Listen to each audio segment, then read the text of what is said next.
guys, I got asked to what it looks like before you guys get here for food prep. So I am going to show you what it looks like. It looks like chaos, but it is organized chaos nonetheless.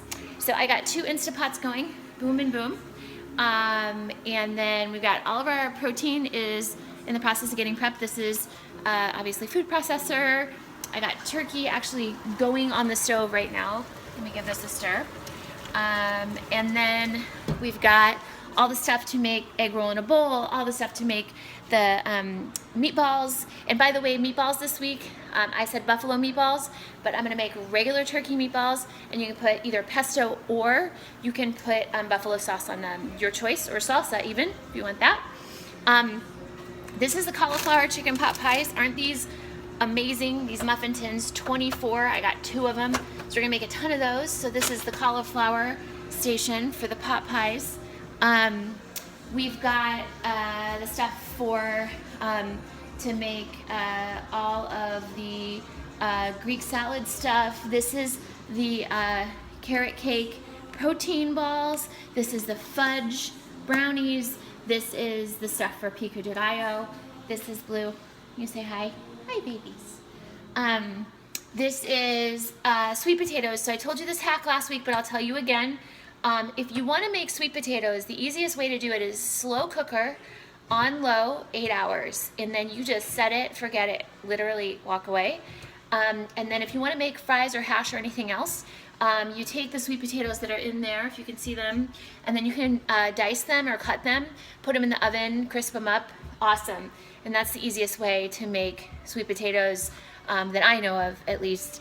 Or you can make them in the Instapot, but the Instapot doesn't hold enough for me. I have to use the Instapot for my protein. So the last thing I wanted to share with you is a little bit about why I do this. I get asked that all the time. Seems like a lot of work. And it's a lot of work. But there's a really specific reason why. When I was born with a stomach defect. And the doctors in the 70s put you on soybean formula if you have a stomach problem. I was put on soy formula, and about 1 in 4 infants on soy formula develops a soybean allergy. I didn't know this for a long time, and it wasn't such a big deal in the early 80s, but later in the 80s and in the 90s, the government started subsidizing soybeans. And because of that, soybeans started being put in all packaged food. If you look at packaged food today, it's a lot of soy. So from about the time I was 15 to almost when I was 30 years old, I was pretty much sick all the time, every day.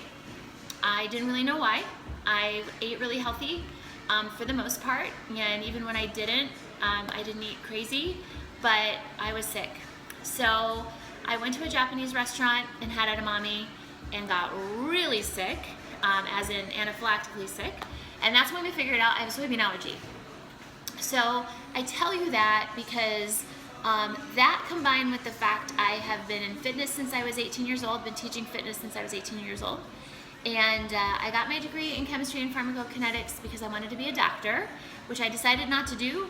Grateful I decided not to do, but I do read everything that comes out about nutrition. I'm fascinated by it. It's what I wanted to be if I was going to be a physician. So I tell you that because I can read labels and look at things and understand proteins and other things a little bit more than other people. So the reason I do this is because I love helping people with their food, because I was in so much pain. Chicken's done. I was in so much pain for so long. So we have developed this tribe of women, and I love you all, and I want nothing more than you to wake up every day and feel the best you've ever felt, feel super awesome. And the best way to do that is to eat the things that are really good for you.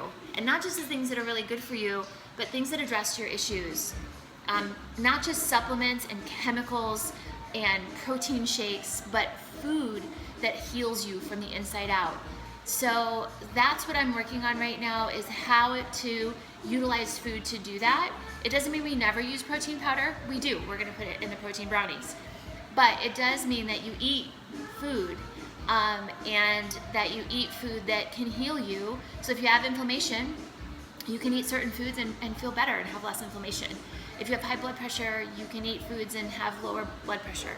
So I want you to wake up, and whether it's to take your dog for a walk because you're a dog mom, to take your kids for a walk because you're a kid mom, to get through the day because you wake up and you have 100 million things to do, to go to work, to try to work out, all these things because you want to feel athletically at your peak, whatever you want to do, whatever you want to be, I'd love to help everybody feel their very, very best. So that is why I do this. So I am looking forward to everyone who's coming tomorrow. I'm looking forward to everyone who's picking up food tomorrow, and picking up and hopefully loving what we made. Always give me feedback. But if you don't use our food prep, and you don't use the pickups for food prep, and you just want recipes, that's totally fine. I will share recipes, I will share macros, everything you need to know. So if you have questions about macros, you don't know what macros are, what should your macros be, etc., I'm happy to help with that stuff too. And there's other people that are willing to help you too with that, just because they love helping people.